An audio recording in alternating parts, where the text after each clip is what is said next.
Quando pesquisamos na internet sobre a origem do Dia da Mentira no Brasil, a resposta que encontramos é a seguinte: foi um jornal de Minas Gerais que, em 1º de abril de 1928, publicou em sua capa a morte do imperador Dom Pedro I.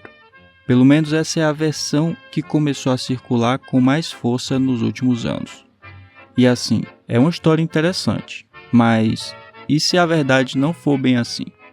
Bem, eu ia contar como esse costume surgiu inicialmente lá na Europa, mas eu vou deixar essa explicação para ser dada através do texto de outra pessoa no decorrer desse vídeo.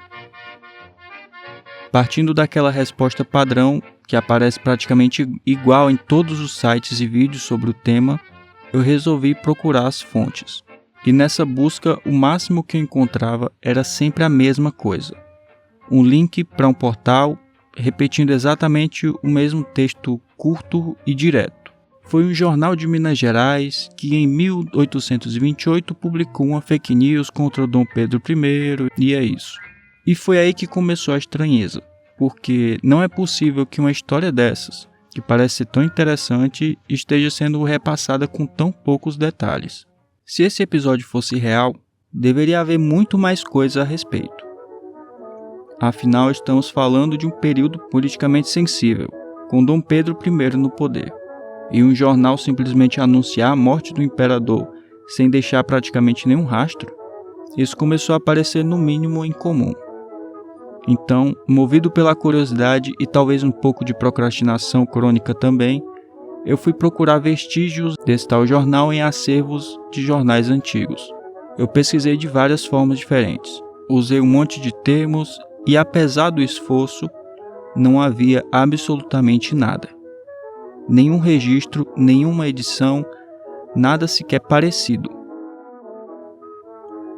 O passo seguinte foi tentar entender quando essa história começou a circular. Então eu comecei a filtrar os resultados por data. E foi aí que apareceu algo interessante. Uma das versões mais antigas que eu encontrei, ou pelo menos antes de todo mundo sair compartilhando a mesma versão com o mesmo padrão, foi publicada justamente no dia 1º de abril de 2022 e um portal oficial do governo. Ou seja, existia a possibilidade de que toda essa história tivesse começado como uma brincadeira do governo brasileiro. Olha só que divertido.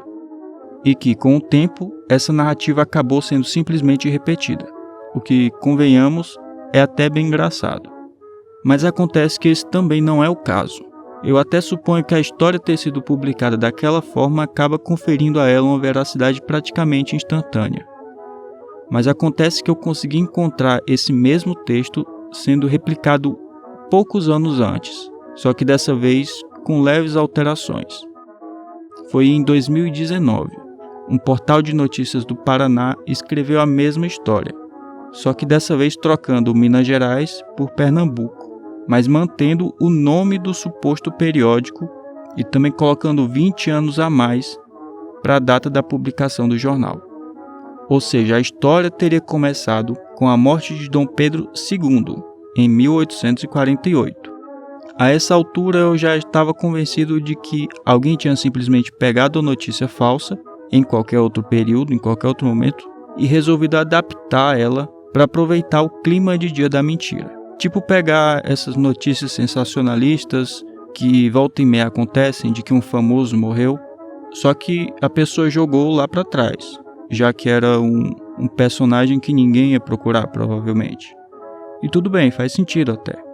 Mas novamente, se essa não é a versão real, qual seria ela? E foi ali que eu busquei um pouco mais e encontrei no site da Biblioteca Nacional, com a data de publicação de 2015, uma matéria que remetia a 1932, o início dessa tradição por essas bandas. E dessa vez referenciando um jornal de verdade, o Correio da Manhã. E eu fui lá ver. O editorial foi escrito pelo jornalista Bastos Tigre. E como eu gostei do texto, eu vou até ler um resumo dele aqui. Aqui ele começa falando: um velho uso importado da França, como modas e os bebês, consagra a mentira o 1º de abril.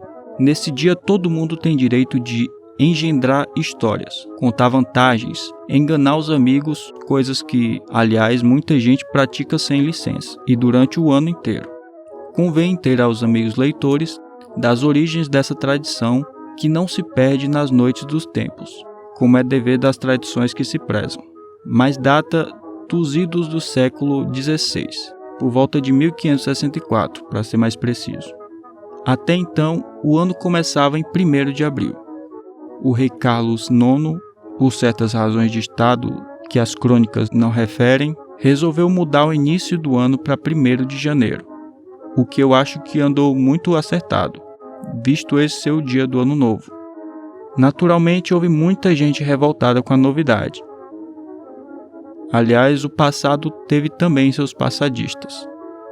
E a esses continuaram a dar por troça felicitações em 1º de abril. Depois dessa explicação, ele começa a falar da importância da mentira.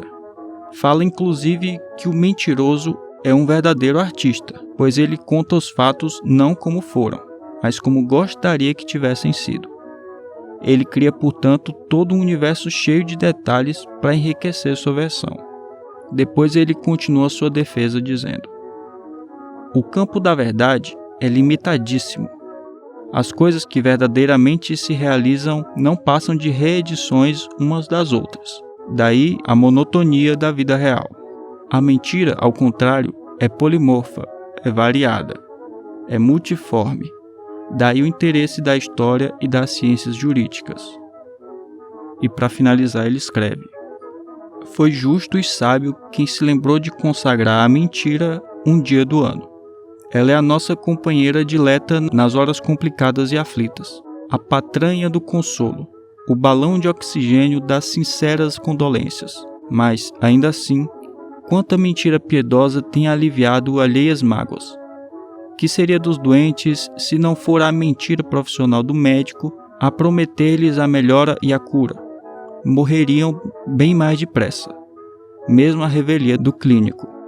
E a mentira da morte, a última mentira, porque o que existe é a vida eterna, ao que afirmam unânimes todas as religiões verdadeiras.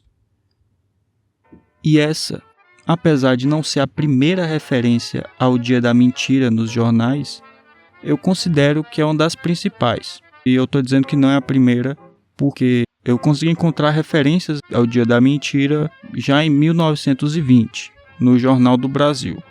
E essa primeira referência, inclusive, é falando que os políticos haviam fugido da cidade com medo das zombarias do dia da mentira. E o que concluímos aqui com essa enorme perda de tempo histórica é que, querendo ou não, pelo menos aqui no Brasil, a origem dessa tradição acabou sim se perdendo nas noites dos tempos. Agora, se você quiser saber sobre um outro tema envolvendo o Dom Pedro I, e dessa vez com mais evidências históricas, o último vídeo do canal é sobre a suposta relação dele com a maçonaria. Será que ele era realmente maçom de carteirinha?